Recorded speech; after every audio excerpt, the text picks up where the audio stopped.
Waalaikumsalam warahmatullahi wabarakatuh. Alhamdulillah wa syukurillah la haula wala quwata illa billah. Bapak Ibu ya, peserta workshop manajer ya, dosen dan tenaga pendidikan Fakultas Geografi UNS. Kemudian yang saya hormati Bapak Dr. Samsul Ma'arif ya, Samsul Ma'arif. Jelas Samsul siapa? Ya, Dr. Bari. Yang pertama malah kita panjatkan puji syukur kehadirat Allah Subhanahu wa taala yang telah memberikan rahmat hidayah kepada kita semua, sehingga pada malam hari ini diperkenankan kita berkumpul di ruangan yang cukup sejuk ini ada hasilnya ya, dan diperkenankan juga ketemu ya, kita bisa silaturahim dengan Bapak Dr. Samsul ya. Beliau ini adalah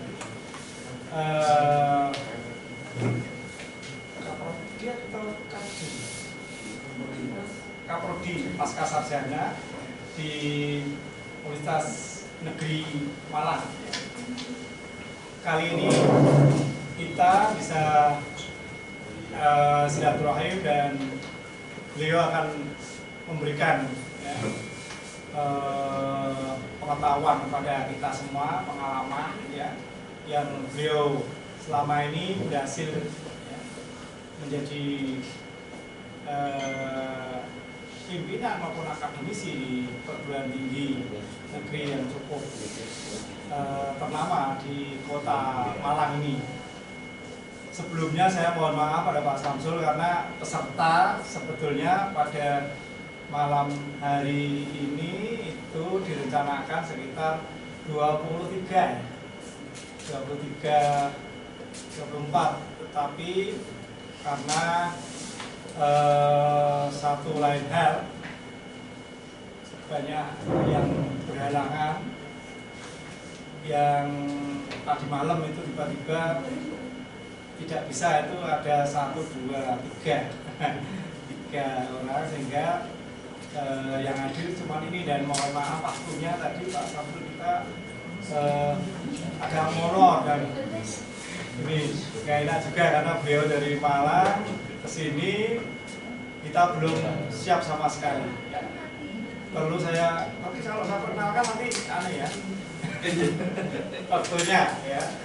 Tapi pelajarnya mungkin sudah banyak yang kenal ya.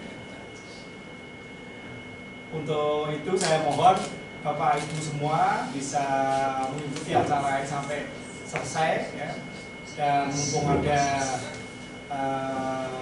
ahlinya dalam bidang ini, sehingga kita bisa langsung kawruh pada beliau.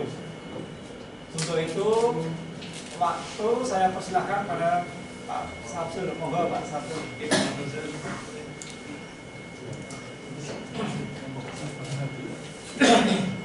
Mas Rudi.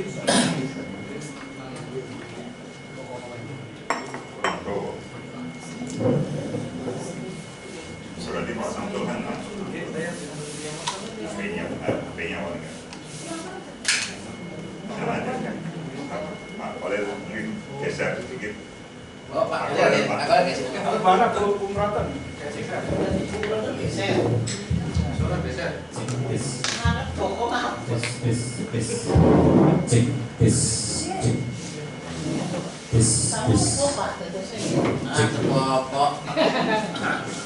Sip.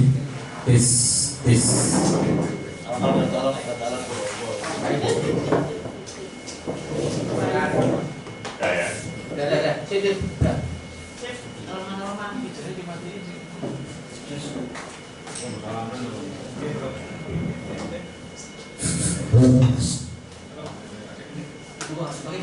Ya, mantap. Pakai juga bisa. Assalamualaikum warahmatullahi wabarakatuh. Waalaikumsalam warahmatullahi wabarakatuh.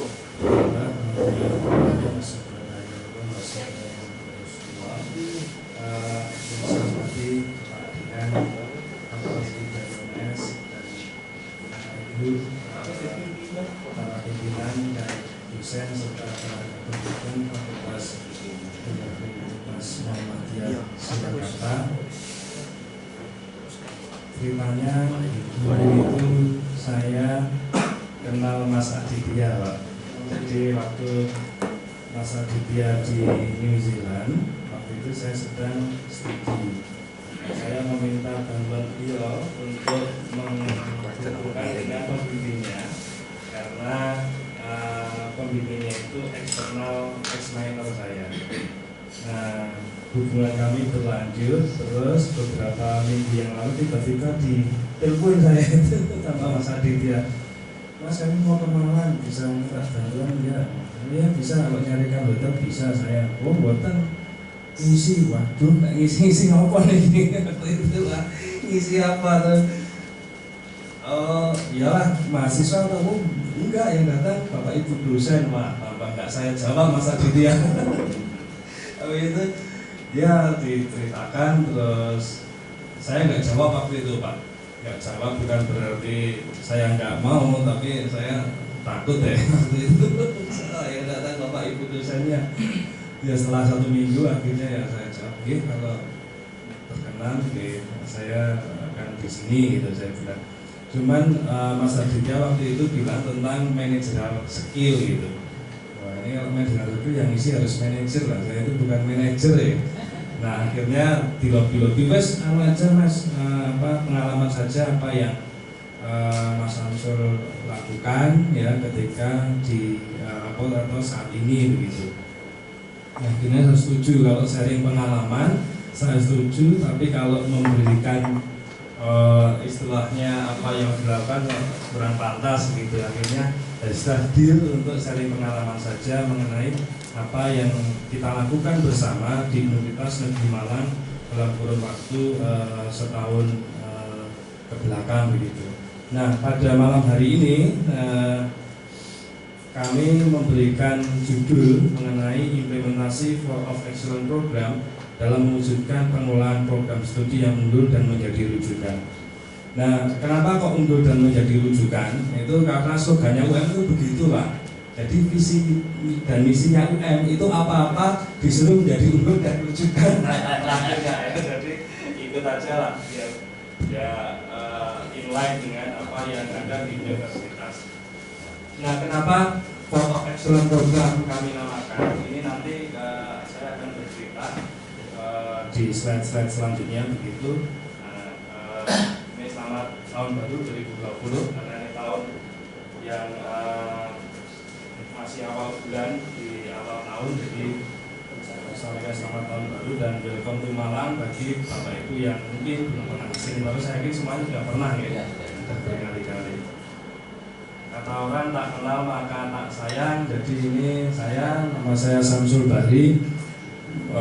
Mungkin saya ini murid Bapak Ibu sebenarnya karena saya itu angkatan 2001 Pak. Angkatan 2001 di Gajah Mada waktu itu di Physical Geography.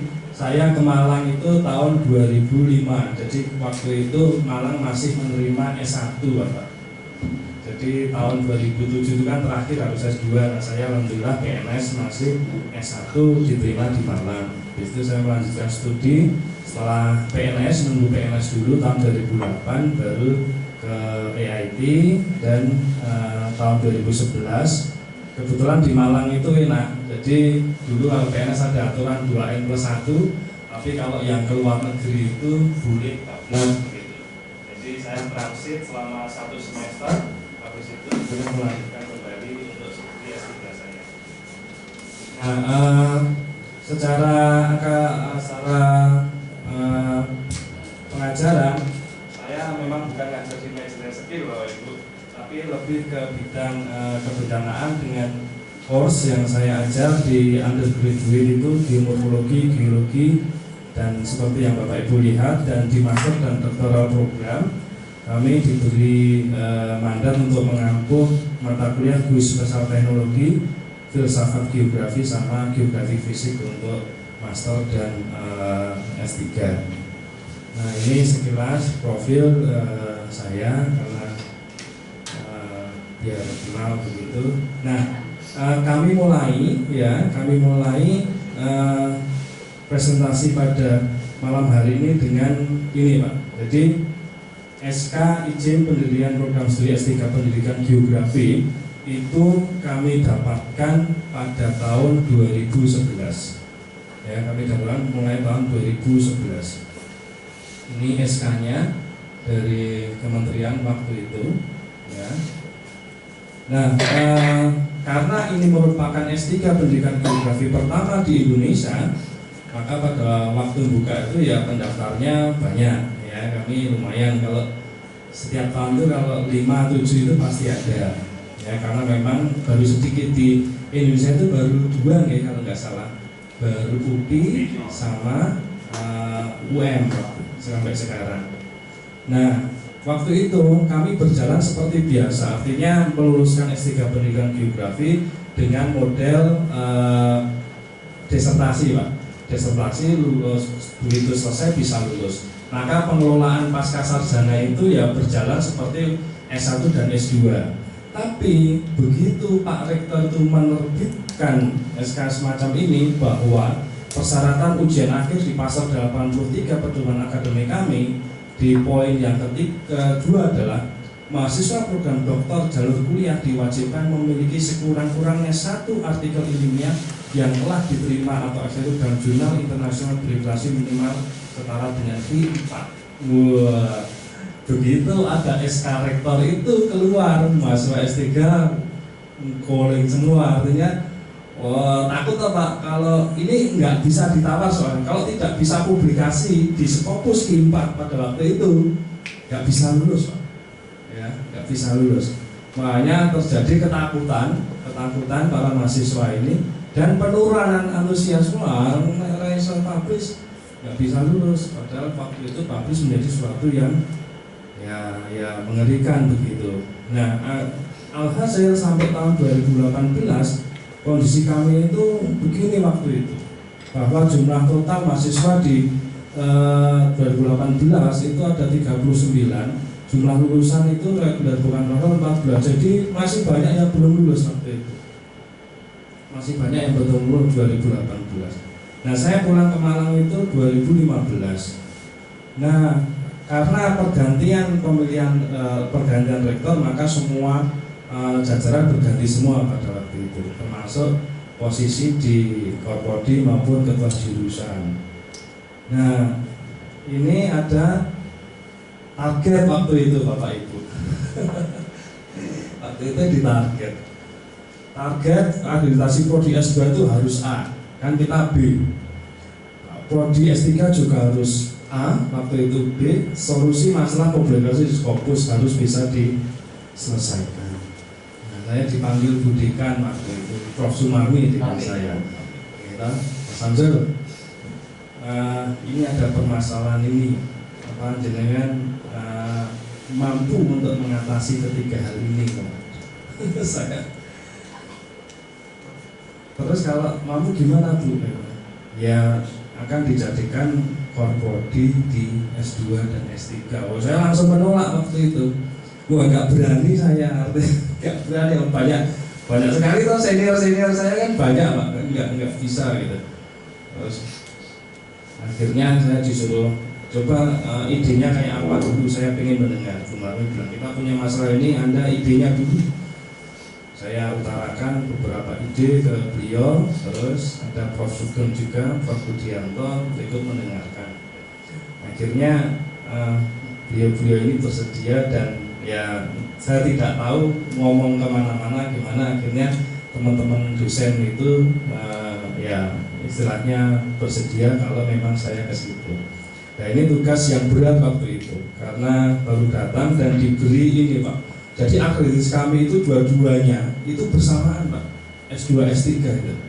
Jadi kami waktu itu target tahun 2019 awal itu begitu langsung diberi 3 target ini. Akhirnya saya berpikir keras untuk ini, maka saya menawarkan waktu itu, terus kami berdiskusi bersama. Saya nggak bisa bekerja sendiri Bapak Ibu semuanya, kecuali ada yang kita namakan sebagai sistem collaboration waktu itu. Jadi sistem collaboration itu terdiri dari 3 hal. Ada sarpras, itu sarana dan prasarana. Yang kedua adalah supervisor, dan yang ketiga adalah mahasiswa itu sendiri. Waktu itu kami berdiskusinya seperti itu. Karena kalau tiga komponen ini tidak bekerja bersama dalam satu rel begitu, maka nggak akan bisa, saya bilang begitu. Terus ini untuk mengatasi masalah yang mana Pak? Waktu itu ditanya. Ini untuk mengatasi ya berbagai ketiganya kalau gitu. Ketiganya. Kalau untuk membuat A itu ya kita bisa aja waktu itu buram dikerjakan bersama-sama, gitu kan bisa.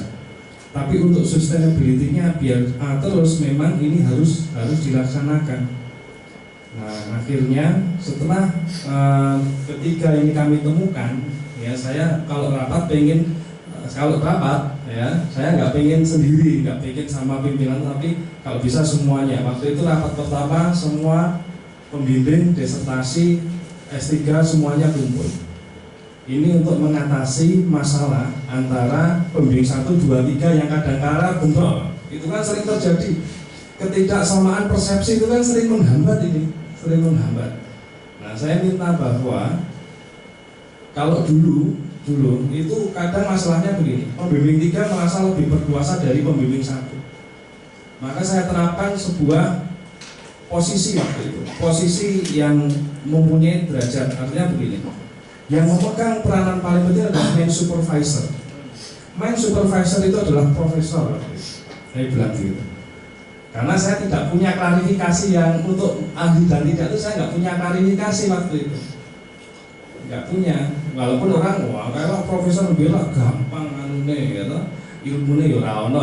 Itu kan kualitatif Pak, nggak bisa diukur secara kualitatif yang tepat, nggak bisa kan membedakan dia lebih pintar atau dia itu lebih bodoh, kan nggak bisa. Saya waktu itu berpikir apa yang bisa menilai, berarti gelar saja sudah. Walaupun mungkin banyak orang nggak menerima profesinya lebih ya kalau kamu mau di atas ya jadilah profesor. Saya waktu itu bilang gitu. Akhirnya bahwa main supervisor itu menjadi leading, menjadi core dalam penelitian waktu itu. Dan akhirnya main supervisor kami ada 3, Prof. Sumarni, Prof. Sugeng, Prof. Budianto. Nah ketiga profesor tersebut yang menjadi utama. Akhirnya masalah ini menjadi terpecahkan, dan teman-teman menyetujui. Nah, setelah itu rapat dengan Sarpras, rapat dengan semua mahasiswa, kita berkolaborasi. Nah, ketiga komponen ini, Budekan minta tolong diwujudkan dalam program. Kalau ini kan masih konsep Mas, teknis programnya apa? Nah, waktu itu kita sebut sebagai Four of Excellence. Four of Excellence ini terdiri dari 4 komponen Bapak Ibu yang kami create pada waktu itu untuk bisa mahasiswa itu bisa lulus tepat waktu, berprestasi, punya publikasi bagus. Nah, sehingga program ini 4 ini tercipta. Nah, yang pertama kita adalah mengenai studying at university. Nah, tapi sebelum saya meng-create program ini, saya melakukan wawancara dulu sebenarnya. Saya wawancara semua mahasiswa S3. Sebenarnya apa masalahnya? Ya, macam-macam Pak masalahnya, macam-macam. Akar permasalahan itu apa? Saya boleh curhat Pak, tapi jangan diceritakan loh Pak. Nggih, orang tak ceritakan gitu. Wah, ini Pak itu sudah nambah-nambah Pak itu. Wah, biasa Mas, terus seperti itu ya. Terus ketemu akar masalah 1. Akar masalah kedua saya lihat nih, mahasiswa itu, terutama S3, itu seperti mahasiswa S1, kuliah pulang, ya, kuliah ke kos, kuliah ngobrol, ya. Kayak S1 kan nggak bisa, mahasiswa S3 kan nggak bisa seperti itu toh. Terus saya pikir kenapa mereka seperti itu? Ternyata nggak ada wadahnya, nggak ada wadah. Jadi wadah mereka itu diberi common room tempat-tempat umum, perpustakaan, ya, terus ruang belajar bersama anak-anak S1, S2. Ternyata itu yang menyebabkan. Maka saya punya program waktu itu, Anda belajar di kampus. Nah, kalau belajar di kampus berarti kan perlu tempat. Nah, saya pribadi kebudekan, Bu, programnya mau berhasil buatan ya mau Mas. Tolong kami diberikan ruang. Ruang untuk apa? Untuk mahasiswa S3, untuk khusus. Wah, itu panjang perjalanannya, Pak. Untuk bisa mendapatkan ruang khusus itu kan susah. Karena kami itu S3 pendidikan geografi, dekannya geografi, wakil dekan geografi, saya yang jaluk geografi. Dekan itu yang nggak enak, dekan itu membawai sosiologi, sejarah, kan pada iri semua gitu. Untungnya S3-nya cuma kami, ya toh? Dan S3 itu mulai ditarik ke fakultas, Pak. Jadi pengelolaan S3 itu mulai 2019 itu dari pasca sarjana itu balik ke fakultas. Ya. Nah, saya punya hitung-hitungan sendiri waktu itu. Sekarang hitung-hitungan ekonomi, Bu, kalau begitu. Loh, kenapa? Itu bisa jadikan alasan. Sumbangsi mahasiswa S3 itu berapa per semester? 10 juta loh per semester. Masa S1 berapa? UKT paling 2 jutaan. Ini beda, ya kan? Nah, sekarang berarti fakultas punya input besar dari mana? Dari S3 kan? Berarti pelayanannya berbeda, jangan disampaikan dengan jurusan yang lain, ya kan? Wah, akhirnya dengan logika itu diterima, akhirnya kami mendapatkan ruang diberikan budekan waktu itu, dan untuk program Studying at University. Nah, akhirnya mahasiswa S3 punya ruangan untuk belajar di situ. Nah, kami secara spesifik strategi planning waktu itu kami rencanakan begini. Studying at University itu difokuskan programnya satu, suasana belajar yang tenang, environment friendly, dan kerja mandiri. Jadi mereka itu benar-benar bisa bekerja. Dibutuhkan bagi yang berkompeten tinggi, disertai dengan dokumen kontrak, daftar review, dan progres mingguan. Ini tipe mahasiswa Indonesia itu harus dibeginikan. Kalau enggak, pasti lepas. Ya. Terus mereka diperlakukan jam kerja seperti ini. Jam 8 masuk ke ruangan itu harus kudu belajar. Ya kan, 10 harus 10:30 coffee break itu bisa berdiskusi selama setengah jam. Nanti jam itu belajar lagi, lunch, belajar, coffee break sampai jam 16. Jadi jam kerja mereka dari jam 8 sampai jam 4 sore. Nah, ini kan tipe yang di luar negeri bisa seperti itu kan karena mereka di kampus terus lah, Pak. Nah, kalau mahasiswa kita pasca misalnya itu meluangkan waktu untuk belajar aja sedikit sekali, itu permasalahannya sebenarnya. Makanya saya buatkan ruangan di situ. Nah, untuk bisa saya buatkan ini di identitas diri. Sekarang saya buatkan gini, nama dan sebagainya, proses studi kayak apa, terus form kesediaan. Sebelum mengikuti program saya, pokoknya Anda harus tanda tangan kontrak, gitu. Iming-imingnya apa? Kalau Anda tanda kontrak, Anda dapat ruangan. Ada tanda tangan kontrak ini, bersedia mengikuti program belajar di kampus selama 3 atau 5 hari di pasca sarjana pendidikan geografi sesuai dengan jadwal berikut, lingkari jumlah hari kerja yang dipilih, tanda tangan. Ternyata, Pak, nggak semuanya bisa. Jadi permasalahannya lulus dan tidak lulus sebenarnya itu effortnya saja yang kurang. Dia itu niat kuliah, tapi begitu disodorkan begini, nggak semuanya mampu belajar ini. Pak, mohon maaf, Pak, saya itu masih ngajar di SMA. Kan kami ini kan banyak guru juga, akhirnya nggak bisa, ya lah, nggak bisa. Terus, Pak, mohon maaf, Pak, saya itu di kampus itu masih harus menyelesaikan burang nih, sama Pak Dekan disuruh burang, nah nggak bisa lagi, ya lah. Banyak banget alasannya, beberapa itu nggak bisa. Nah, akhirnya kami bagi dua nih, beberapa ruang itu ruang yang untuk program ini sama yang common room itu bisa untuk dipakai mahasiswa yang transit, yang jam mengajarnya dan sebagainya itu nggak bisa full seperti ini 5 hari kerja. Nah, untuk bisa mendeteksi saya buat ini form progres mingguan. Ketika dia muncul di sini, dia harus mengisi hari, tanggal, ketika dia bekerja di kampus, rincian kegiatan belajar apa dan capaiannya apa.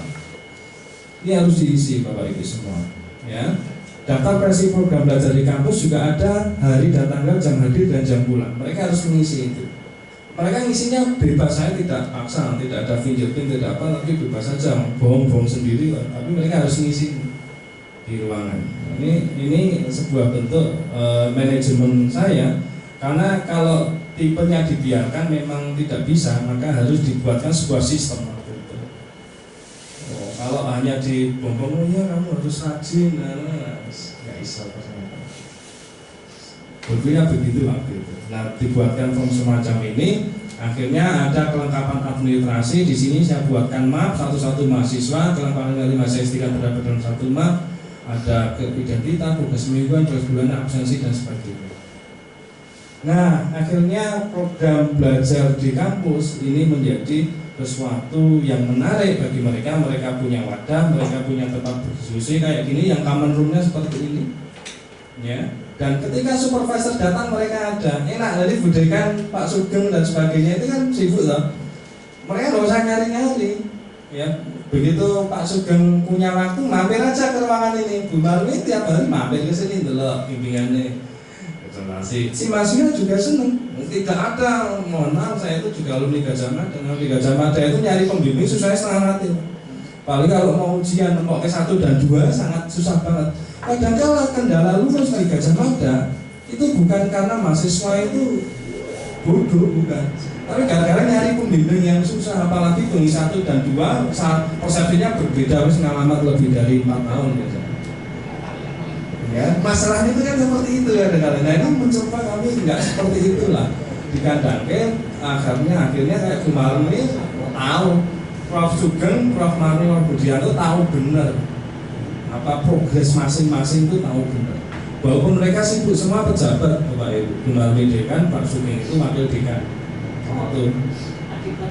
Nggih. 81. Ini. Nah, akhirnya proses itu bergulir, ya, bergulir selama 1 tahun. Mereka bekerja di supervisory dengan baik, ya. Nah, begitu ada masalah, masalahnya begini, antara pembimbing 1, 2, 3 itu berbeda, maka kami punya kesempatan, punya kesepakatan, Bapak Ibu yang punya masalah atau punya perbedaan, mohon diselesaikan di tingkat supervisor dulu. Jadi main supervisor akan memanggil pembimbing 2 dan 3, ya, untuk berdiskusi. Jadi tidak diutarakan di mahasiswa dulu. Karena misalkan Bu Marmi itu model pembelajaran, dia ahlinya di pembelajaran. Pak Didi Ariana itu di geografi murni. Nah, kadang-kadang ini punya masukan yang berbeda. Pak Didi pengennya kontennya itu lebih kuat, ya Pak. Nah, sebelum dilengkapan mahasiswa itu antara Pak Didi, Prof Marmi dan pembimbing misal Pak Budianto itu kumpul gitu, pembimbing. Ini api ya untuk si mahasiswa ini. Akhirnya mereka diskusi, tambah ya rapor. Nah, siapa yang ngomong nanti main supervisors, ya, main supervisor. Jadi saling mendukung.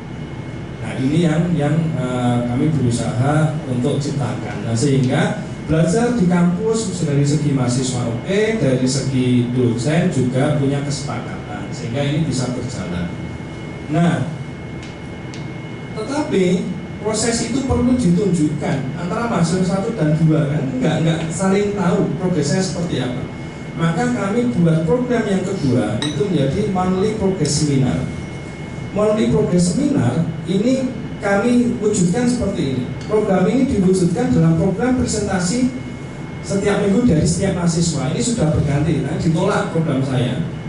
Dulu setiap bulan, setelah ganti setiap minggu, ternyata Prof Sugeng bilang, Mas Abdul, terlalu padat kalau setiap minggu. Jadi setiap 2 minggu sekali sekarang kami ganti dengan setiap 2 minggu sekali. Jadi setiap 2 minggu sekali, setiap mahasiswa PhD itu harus presentasi 2 jenis tipenya, progres disertasi dan presentasi bacaan jurnal. Kenapa? Kalau dia bisa berprogres disertasi, silahkan untuk presentasi bahwa saya punya disertasi ini, saya sudah ke lapangan, hasilnya seperti ini. Tetapi kadang-kala tidak berprogres Pak mahasiswa itu. Nah, kalau tidak berprogres disertasinya, dia bisa mempresentasikan jurnal bacaannya. Misalkan dia membaca jurnalnya Pak Kuswaji, maka dia presentasi jurnalnya Pak Kuswaji seperti jurnalnya dia sendiri. saya latar belakangnya seperti ini, tujuannya seperti ini, tujuannya seperti ini. Kenapa saya memilih bacaan jurnal? Karena untuk bisa menghasilkan publikasi yang bagus, dia itu harus punya referensi jurnal yang bagus pula. Nggak akan mungkin kita itu bisa terbit publish di jurnal yang bagus kok kita tidak pernah membaca jurnal. Nah, itu agak impossible. Ya, makanya mahasiswa itu tak paksa untuk baca jurnal. Nah, caranya dipaksa itu disuruh presentasi gitu aja. Dulu pemikiran saya gampangnya gitu, ya kan? Nah, ini dihadiri oleh semua mahasiswa dan dosen, terutama match supervisor, dilakukan setiap hari Rabu. Untuk semester ini hari Rabu jam 15 sampai 16.30. Saya pilih waktu sore, ya, agar semuanya kosong. Jadi semua bisa ikut.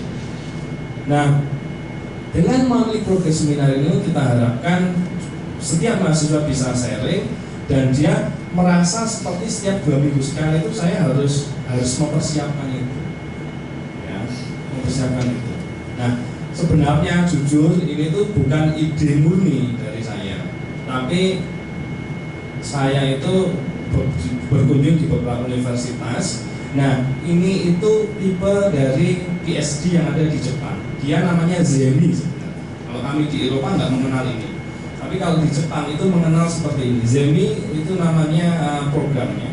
Jadi setiap minggu mereka itu, setiap minggu dalam satu laboratorium itu semua mahasiswa PhD itu dia harus presentasi di depan main supervisor dan depan semuanya, sehingga progresnya bisa kelihatan. Nah, ini saya ambil untuk bisa diaplikasikan di sini. Nah, setelah itu Bapak Ibu, program yang ketiga ini program yang tercipta karena saya sudah tidak punya kemampuan lagi.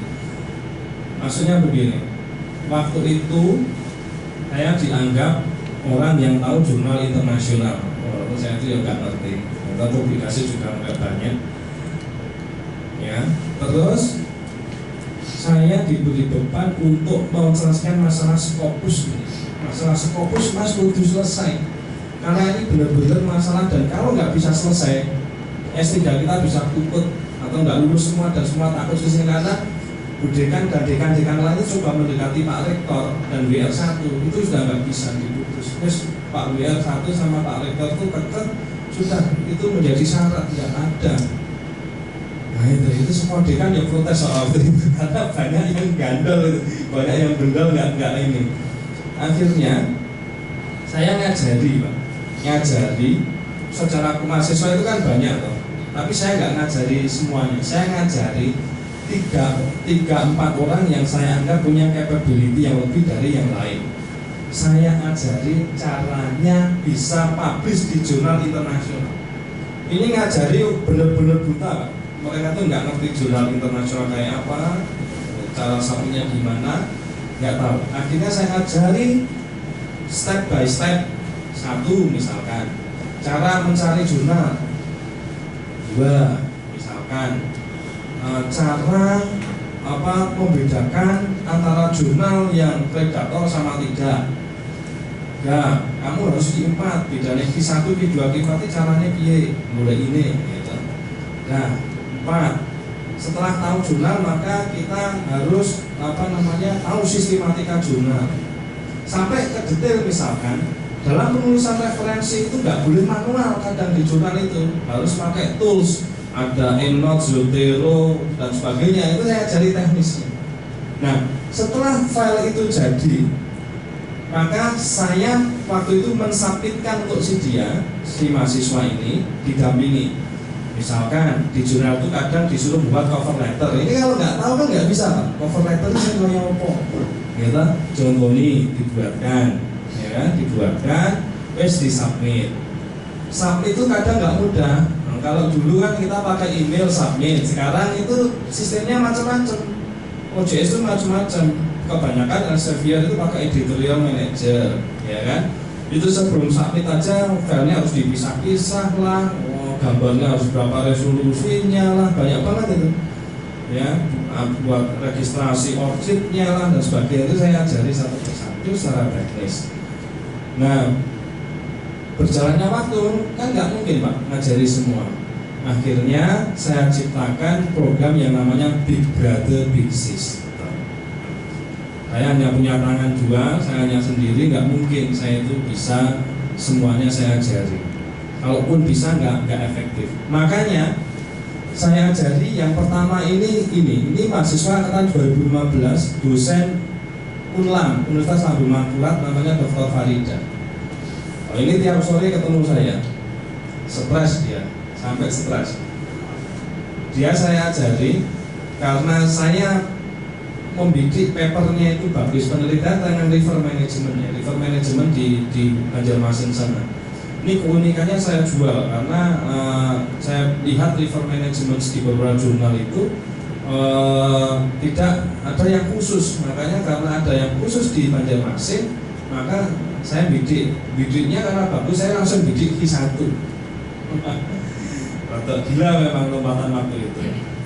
Mau Pak, oke, mau sabar ya, sabar. Akhirnya semua kita ajari, kita submit set gitu. Dalam waktu itu 6 bulan lebih, sampai mungkin 8-9 bulan nggak ada balasan. Dibiarkan. Supaya mahasiswa itu tiap 1 bulan tanya, Pak kok nggak ada balasan? Sabar, Q1 ya kan. 3 bulan nggak ada sabar, akhirnya sudah 7 bulan itu nggak sabar, saya juga nggak sabar kok orang balasan gitu. Akhirnya saya berkirim email di sana, dibalas oleh editorial, ternyata bukan masalah ditolak atau tidak, tapi kami masih kesulitan mencari reviewer untuk paper ini. Nah akhirnya berproses, diterima, berproses panjang sampai berdarah-darah ini.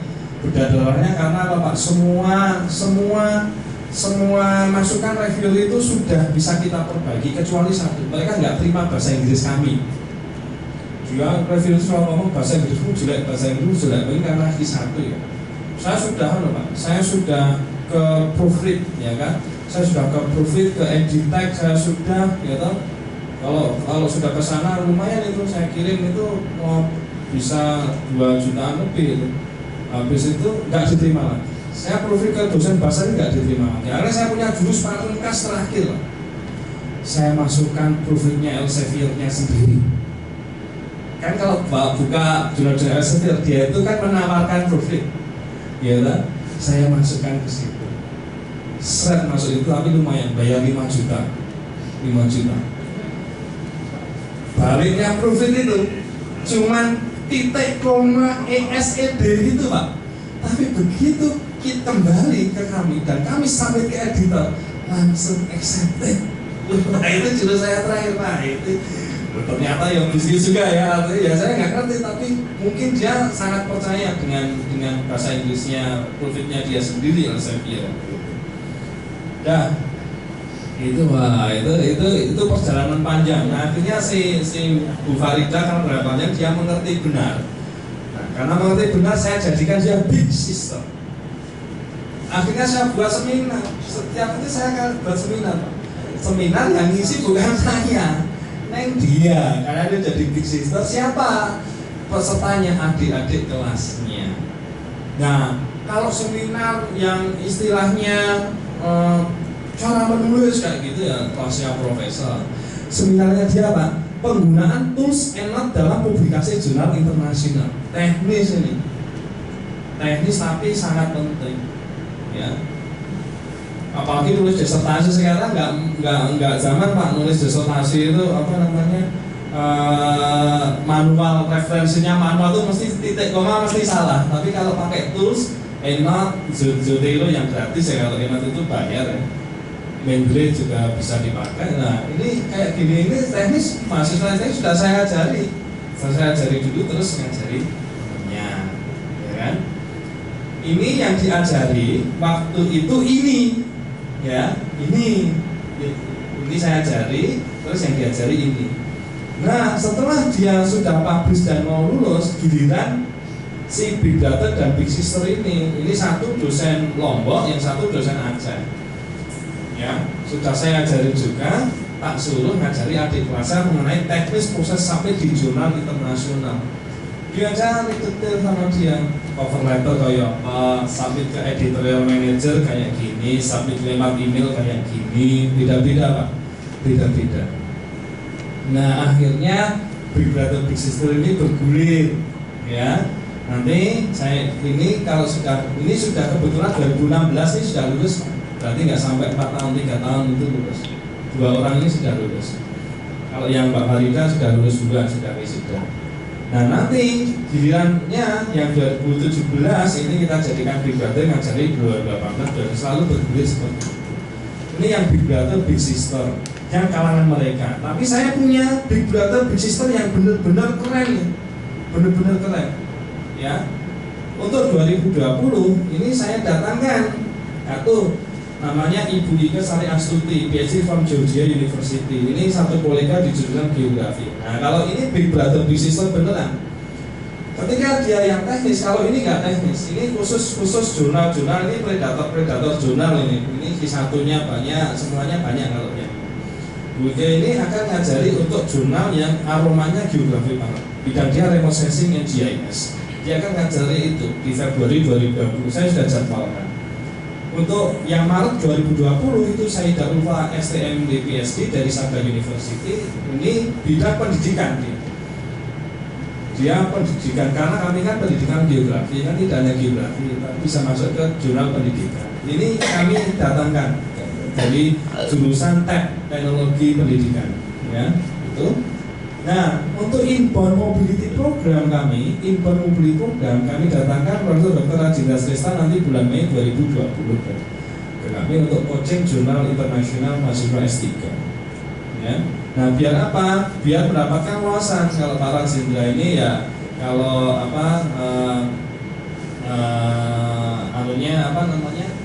indeks untuk Scopusnya ya 16 ya toh.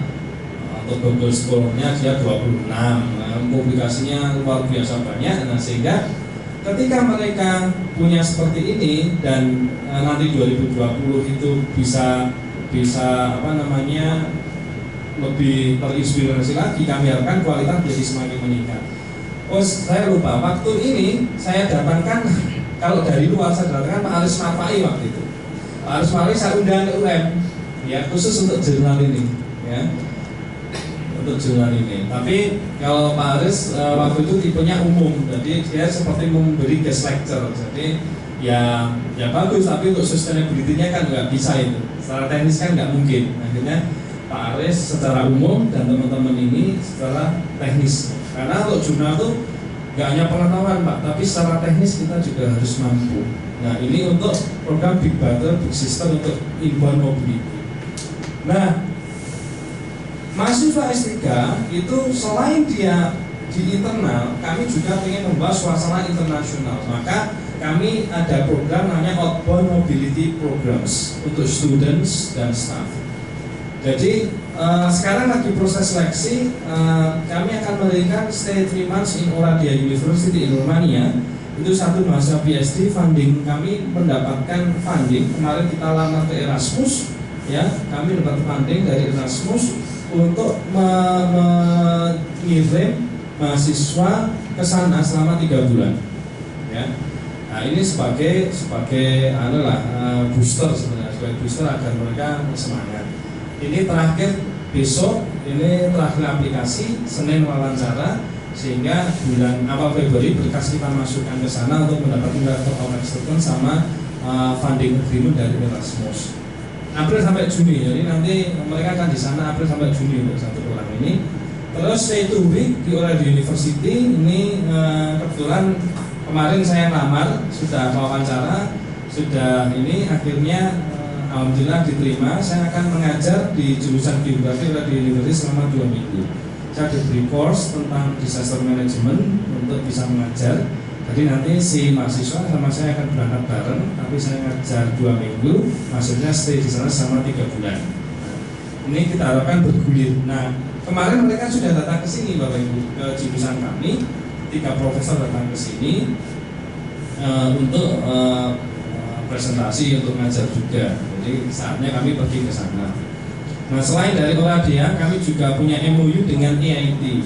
EIT ini stay 1 month in EIT to get benefit of international study environments. Nah, akibat dari MOU ini sekarang baru proses, semoga berhasil. kami mau menjadikan Profesor Rajendra Sera itu profesor di tempat kami. Ya. Namanya program UM itu namanya Agile Professor. Jadi setiap fakultas itu diberi dana oleh universitas untuk bisa meng-hire profesor dari luar negeri untuk bisa meningkatkan publikasi, khususnya publikasi dan riset. Jadi si profesor ini akan kami gaji, Pak. Kami gaji di universitas. Nah, dia tugasnya ketika dia publikasi, dia itu afiliasinya dua, asal universitasnya dan universitas negeri mana. Nah, Profesor Rajendra kemarin sudah kami dekati, itu alhamdulillah bersedia.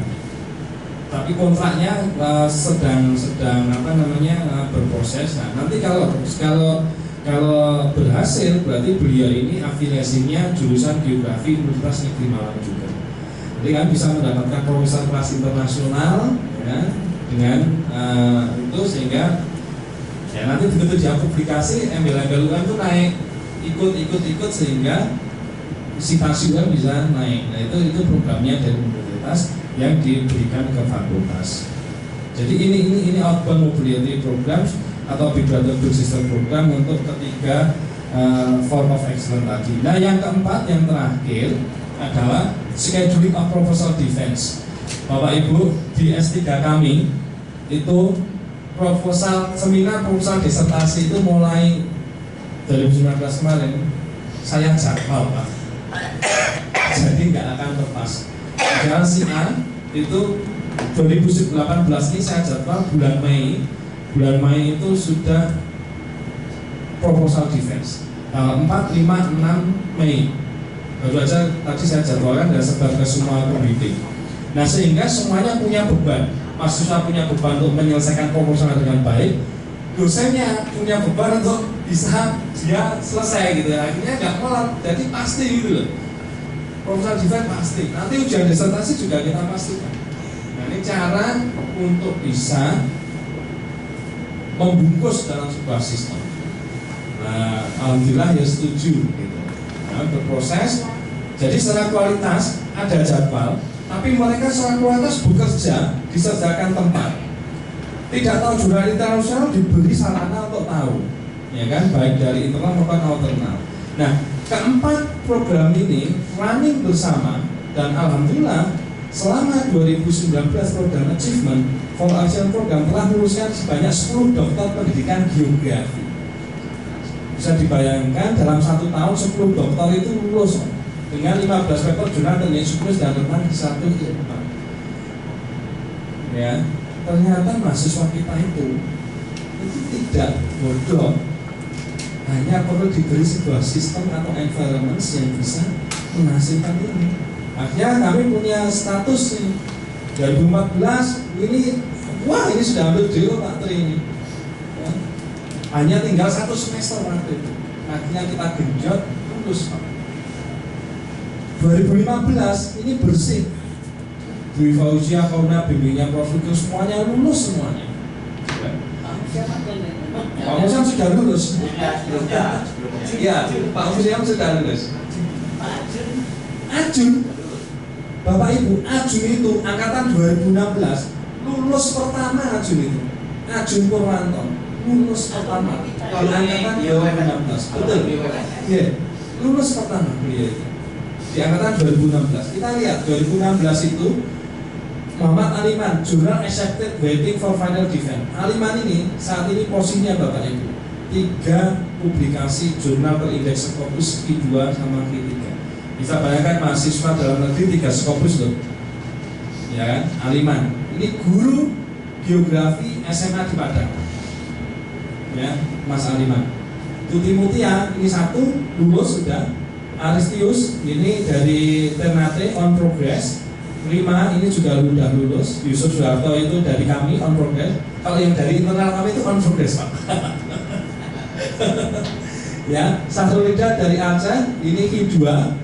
Ridwan ini 2 publikasi. Ya. Habis itu Novia ini sudah lulus kelayaan, dosen dari Lampung, tunggu jadwal nanti pertengahan Februari ujian. Junaidi ini juga sudah keterima. Jadi 2016 ini secara kumulatif atau ini semuanya sudah on progress, sudah accepted dan sudah lulus 2016. Ya. Nah 2017 itu semua sudah lulus proposal defense, semuanya. Ya, dari pembimbing, nama promotor semuanya. Nah inilah hasilnya Bapak Ibu. Main supervisor bersama mereka yang berbahagia. 3 guru besar kami ini punya lulusan 2019 ini. Ya, ini Pak Ajun ini dari sudah Pak. Kompres itu ya? Yeah. Lulusan pertama ini. Pak Ajun itu lulusan terbaik UM. Ya. Itu aslinya Pak Taryono Pak. Itu karena didikan saya Pak. Nah, suruh mengerjakan pekerjaan saya, akhirnya menghasilkan itu. Alhamdulillah.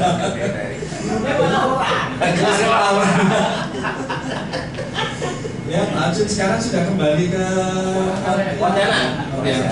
di Poltek kalau nggak salah. Atau di apa gitu? PGRI. Jadi itu Bapak Ibu semua, alhamdulillah program ini berjalan. Ini Mbak Farida. Jadi kami itu keluaran biasanya ada dua, yaitu jurnal dan buku. Buku ini ber-ISBN Bapak Ibu.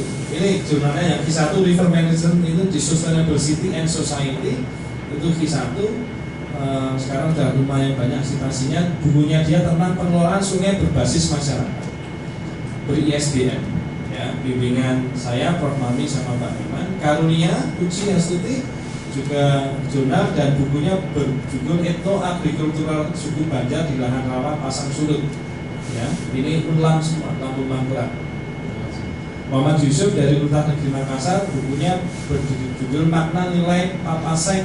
Ya, ini kualitatif memang. Implementasi Local Wisdom of Karampuang Tribal Community for Presbyterian in South Sulawesi Indonesia.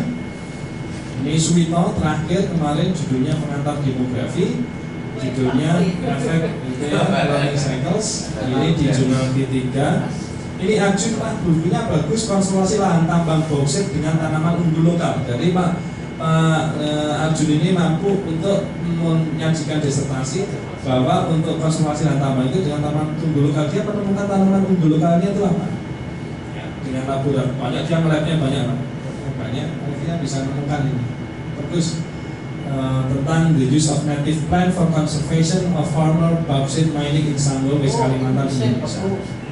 Ya, di Fausia, judulnya Co-Management dalam pengelolaan di Desa Giripuro, Kota Batu, Jawa Timur, dan Deforestation Agroforestry, ini judul ininya.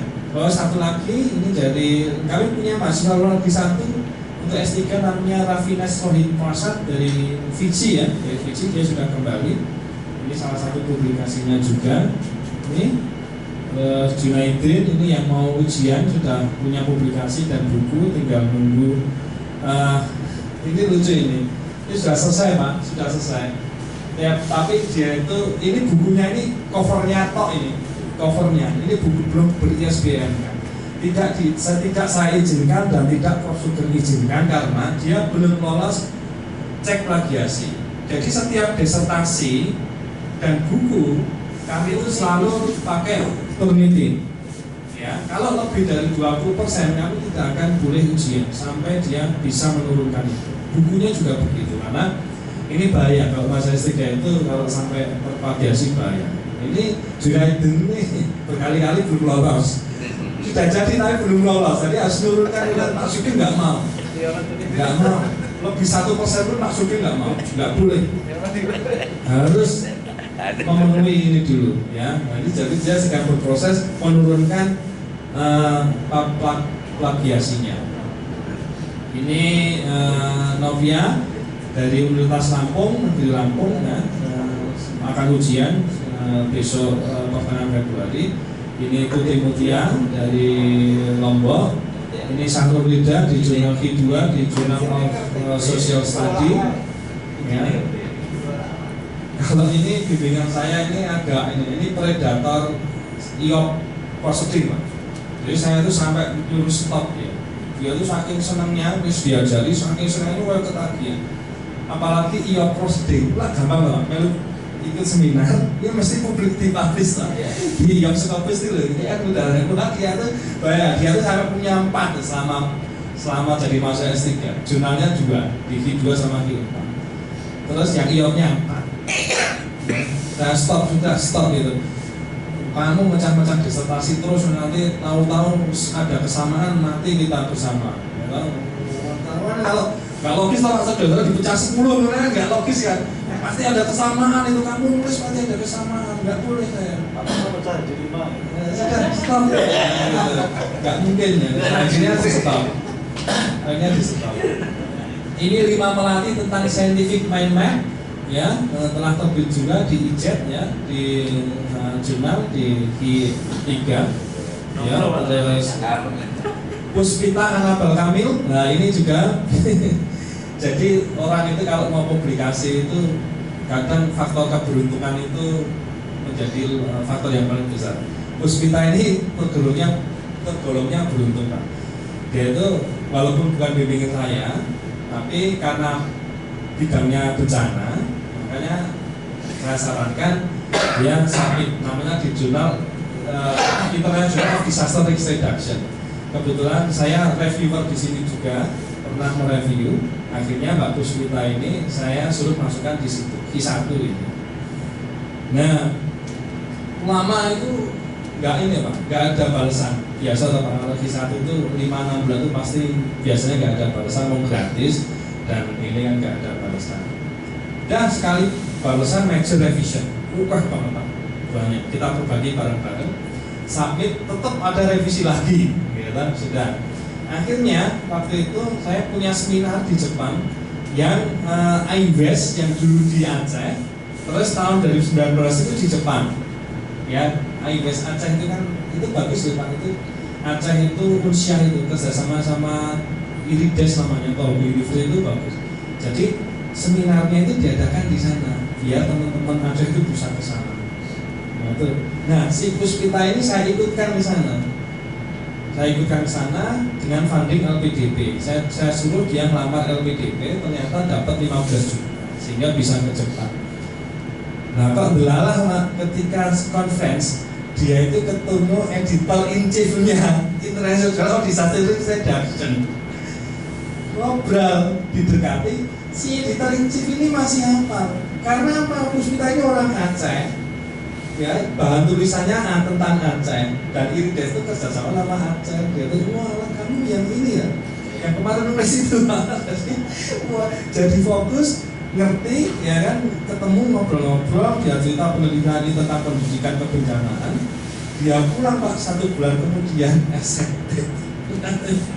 Ya itu untungnya dia aja bisa ketemu kok, ya delalah ketemu gitu. Akhirnya kami punya publikasi Q1 lagi dari mahasiswa S3. Ya, ini ya alhamdulillah sangat kebetulan. Ini juga Pak Ridwan ini guru ujian sudah 2 jurnal dia di Q4 dan Q3. Dari Aliman yang tadi saya sebutkan sudah punya 3 jurnal untuk lulus menjadi mahasiswa S3. Jadi demikian Bapak Ibu semua, bagaimana cara kami mengolah sebuah sistem sehingga kendala-kendala yang ada di kami itu bisa diselesaikan dengan sustainability-nya itu ada 4 komponen tadi yang kami bilang Form of Excellence program ini kami jalankan. Nah tentunya dalam perjalanannya itu juga tidak mulus begitu, banyak kendala-kendala. Dan kemarin saya bilang ke Mas Hadid, Mas kalau saya S1 saya nggak ada di situ, gitu. Saya hanya bisa sharing S2 atau S3. Nanti kalau misalnya Fakultas Geografi mau mendirikan S2, S3 mungkin bisa, artinya ya membuat sebuah sistem dahulu gitu, karena S2, S3 ini tidak mudah Bapak Ibu semua. Sekarang saya itu masih punya kendala satu Pak. Kendalanya adalah kami itu promosi itu sudah kejar, teman-teman yang mau datang ke kami itu banyak. Tapi kendalanya satu, masa S3 itu kalau nggak ada beasiswa, ya itu susah Pak. Ya, karena kan mereka sudah bekerja loh. Jadi kalau hanya sekolah dan suruh bayar sendiri itu agak susah. Jadi kami itu kemarin 2019 itu menerima 7 Pak.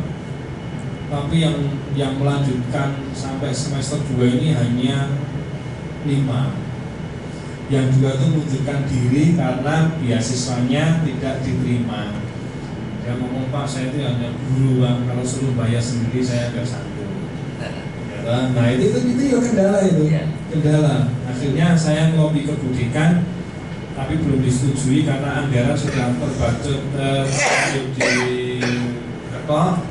KKL juga tidak bisa dirubah. Walaupun revisi ini sebenarnya masih bisa revisi ya, masih bisa revisi karena bintangnya dari Kementerian Keuangan sebenarnya belum jatuh. Kami belum bisa mengadakan kegiatan sebenarnya. Dan ini belum bisa anggaran, tapi ya sudah perlu tahun depan kami akan melaunchingkan program partial scholarship, jadi akan diberikan sebuah scholarship untuk masuk S3. Itu semoga bisa dijalankan sehingga mahasiswa bisa semakin bertambah. Nggak sampai jam 9 itu jadinya. Ya, jadi itu Bapak Ibu semuanya sharing dari saya. Jadi kalau judulnya managerial skill, saya belum mampu untuk bisa memberikan training tentang teorinya bagaimana, tapi inilah yang kami lakukan selama diberi amanah untuk menjadi Kopwardi pasca sarjana S2 dan S3. Dan alhamdulillah akreditasi kami A semua Bapak Ibu sekarang selama 4 tahun ke depan S2A dan S3A.